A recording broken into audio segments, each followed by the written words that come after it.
everybody, it's Sunday, Facebook Live time. Today's topic is your relationship healthy? The statistics show that between 30 and 50% of marriages end in divorce, and it's said that only 30% of those remaining are actually happy marriages. But that's not necessarily the same as being a healthy marriage. I'm not talking about happy today, I'm talking about healthy relationships.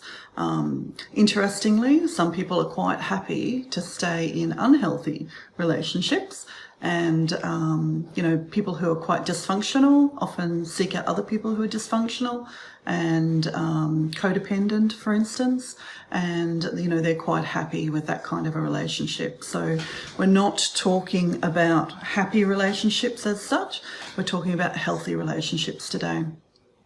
So firstly, what is a healthy relationship? It's when two healthy, whole individuals who have individual and separate lives come together to share their lives. It's a connection based on some essential healthy qualities, which I'll read out. So the first one is trust. Nothing can be built without trust, as it's the foundation. Intimacy just won't happen. Vulnerability won't happen if there's no trust.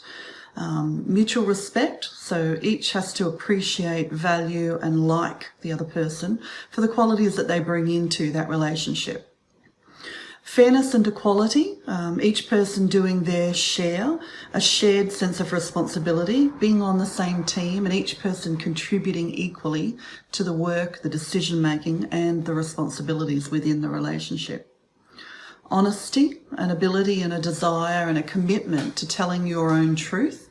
And there should be no fear of consequences for doing that.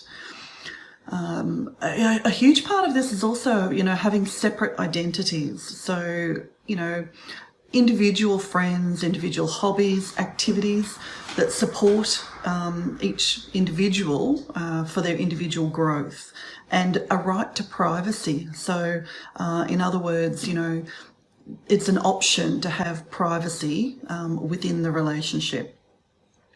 There should be no sort of control or emotional manipulation around following your own interests. You should, your partner should encourage you to have other relationships, whether that be with your family or with work colleagues or with friends, even of the same or opposite gender. Okay, so they want you to live your best life, and that includes being connected in with other people and having other interests. There can't be fear in a healthy relationship, so no threatening behaviours such as I'll leave if you do X, Y and Z, or I'll make sure you never see the children again, I'll kill myself if you leave me, or other threats either implied or actually overtly stated. You need to feel secure and comfortable in a relationship, and you can't do that if there's any kind of fear. There has to be a sense of partnership, so on the same team, wanting the same goals, heading in the same direction, working towards a future together. So a shared sense of future together. Knowing that you've got each other's support and that, when times are tough, you've got each other's back. Communication is another thing that you would expect to see and need to see in a healthy relationship.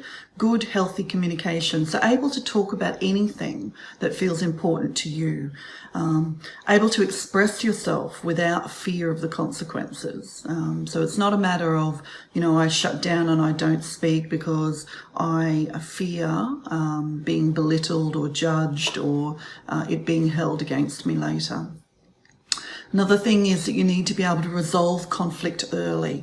So fighting when it's done, and because, fights do happen, needs to be fair and that need to be done respectfully as well. And another thing is that you should accept influence from your partner. It's a give and take situation. So, it's equality and giving and taking. So each person being influenced by the other person.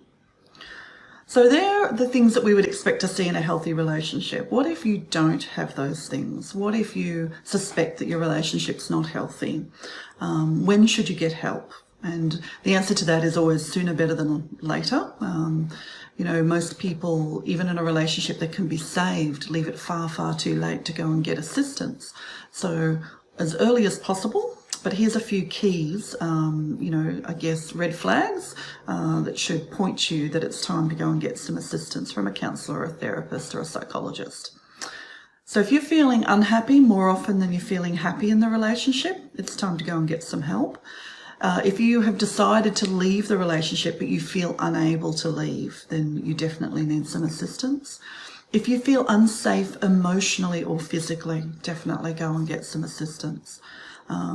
If you have a history of staying in unhealthy relationships, then go and get some help.